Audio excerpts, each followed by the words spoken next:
Hi, this is Jackie with Creative Bible Journaling. I'm going to pack quite a few different tips and tricks into one lesson. And then we'll use packing tape to give a photograph the appearance of having glass in the picture frame. I hope you enjoy our tutorial. The first step is to trace or draw your illustration into your Bible. The next step in the project is to color the art. Today I'm using DeWitt Color Soft colored pencils, my new favorite. They have a soft lead and you can put multiple layers for blending, and it makes nice vibrant colors on the page without having to press hard, and I'm really happy with them. There are a number of places in this video where it jumps ahead so you don't have to take the time to watch the slow process of illustrating. For this project, we have some gems that need to be colored. There's some basic technique to making gems look like they're sparkling. You have to establish a light source. We will say the light is coming from right here. Now, where the light goes into the glass, you're not getting a reflection. So that's the darkest color you're going to use on your gems. And I'm using these shades of pink and purple and a white. So where the light's coming from, we're going to use the purple and put it fairly dark.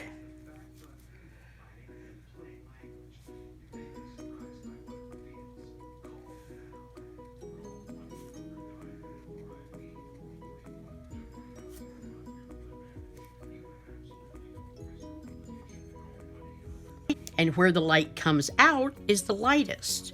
So we're going to put white on the opposite side.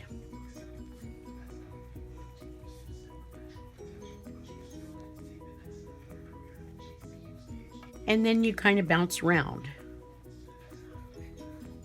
But if you put the same color in the same section of the gem, you'll get an overall feeling that you have the light all coming from the same place.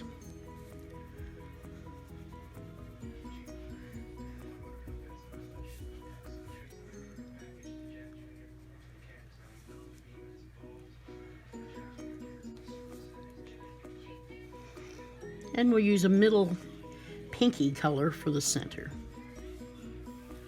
I decided after the video was completed that it would have looked a lot better had the center been a darker red. This is only the very basics of coloring a faceted gem, assuming you'll only use it a couple places in your Bible. I will do a more detailed tutorial on gems at another time. We're going to call those emeralds, so we need various shades of green. So again, light sources there. We'll put the darkest green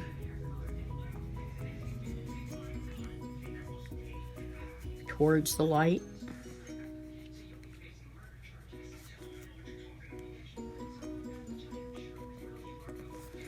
Instead of white for the lightest one, I'm going to use acrid yellow.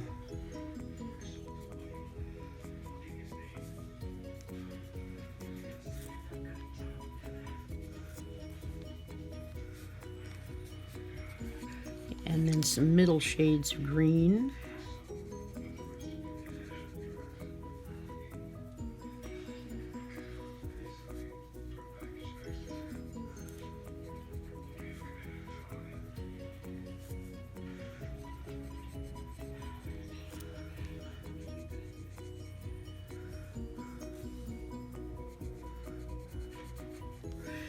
So see how you get the feeling of the light bouncing around? We'll put some sapphires across there.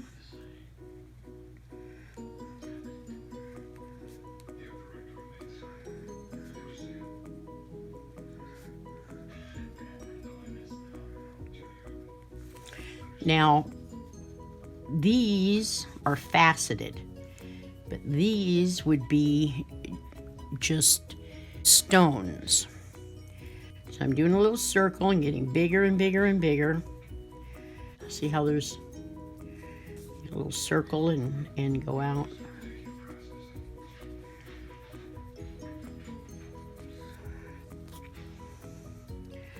And I'm not pressing very hard.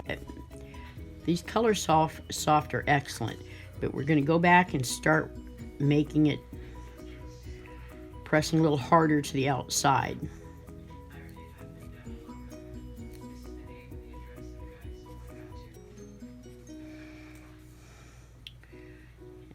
And going back and just ever so lightly putting a little color right there.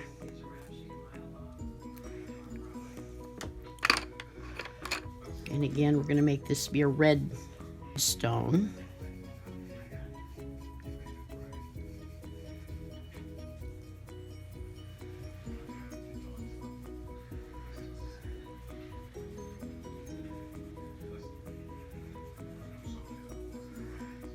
And there's my highlight.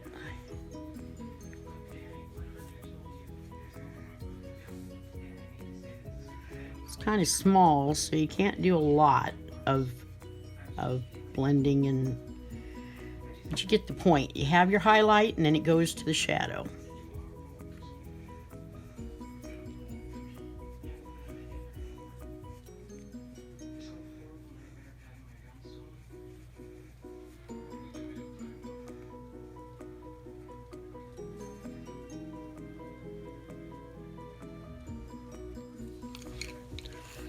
Okay, the picture frame itself, I'm going to make shades of wood. So I'll basically be putting all the browns I have down into the design.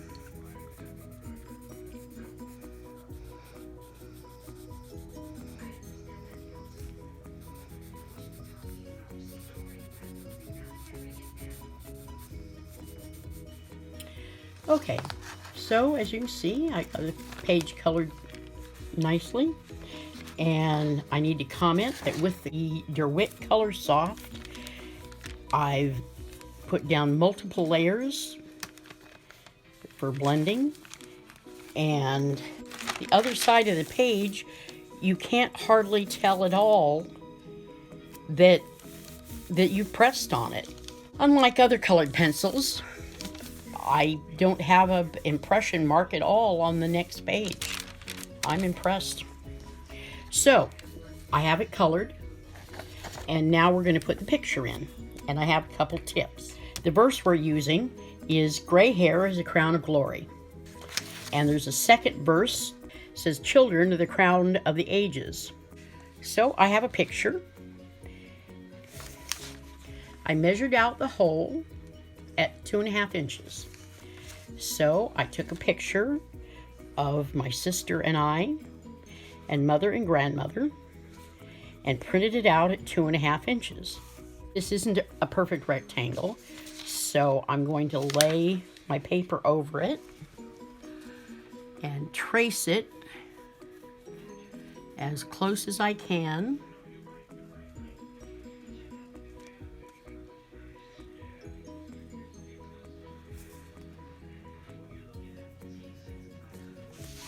We're going to make a template to lay over the picture so we don't ruin more than one print.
Okay, so I have a nice little template here.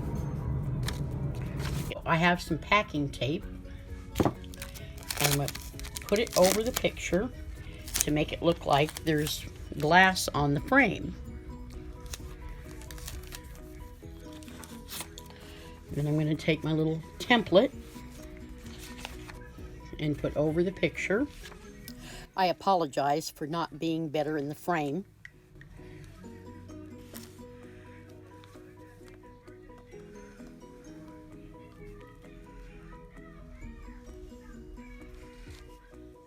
Using a Sharpie to draw on the tape.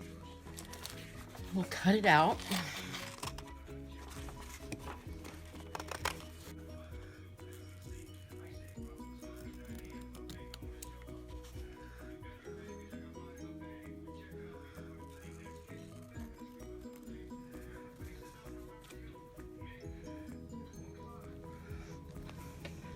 And it fits pretty good. Now, I'm going to give you a little hint.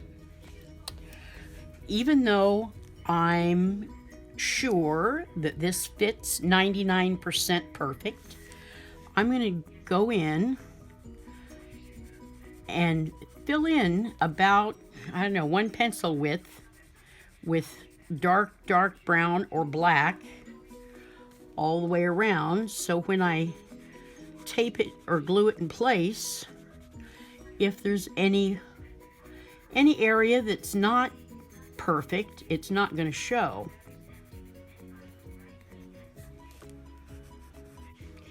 Okay, I've got my picture, and I'm going to use some Scotch Permanent Craft runner tape that's double-sided.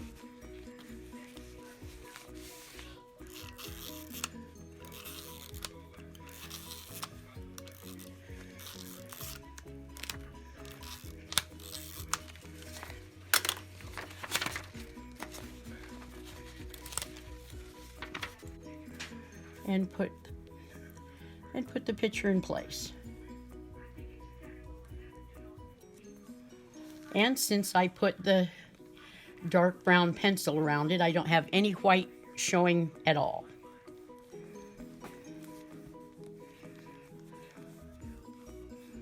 If the background of the picture is primarily dark, you can have a lighter frame.